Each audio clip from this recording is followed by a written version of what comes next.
Hey guys, Stephanie with AmericanMuscle.com here with the Whiteline Heavy Duty Adjustable Sway Bar Kit for 2015 and up S550 Mustangs. In this video, we're going to be discussing a few different things with this sway bar kit. We'll mostly be talking about the materials and construction of the sway bars and the install. I'll get more into the install later, but I'll tell you right now that this is an easy install, and I'm going to call it a 1 out of 3 wrenches in the difficulty meter.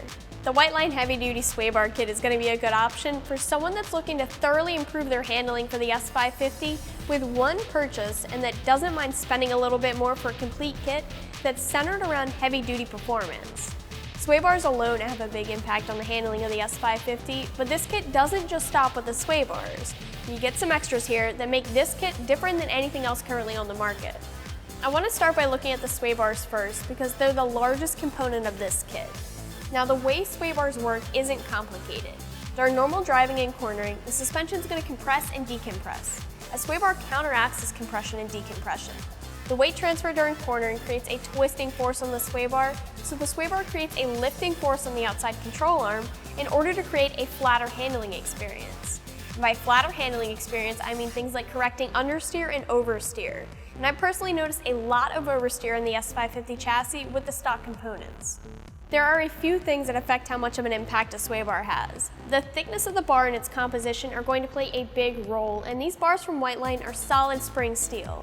That means that they're going to be very strong and have a better spring to them than a tubular bar would, but the flip side of that is that they're going to be heavier than a tubular bar.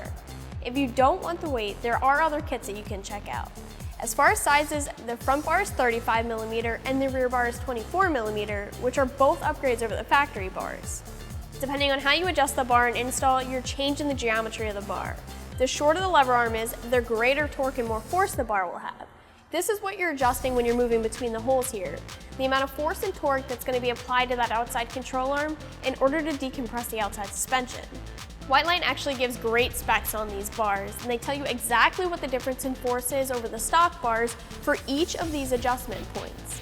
So based off what I just said, your closest position here is going to have the most stiffness, and your furthest position is going to be the least stiff option.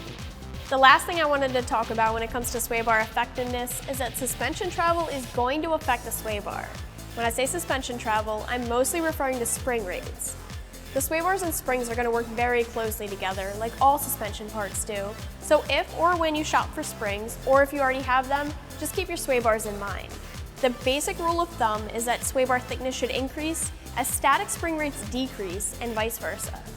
I mentioned this earlier, but this kit's going to offer you some extra pieces that are designed to work hand in hand with these specific sway bars to make them more effective, and that's part of the reason why I really like this kit.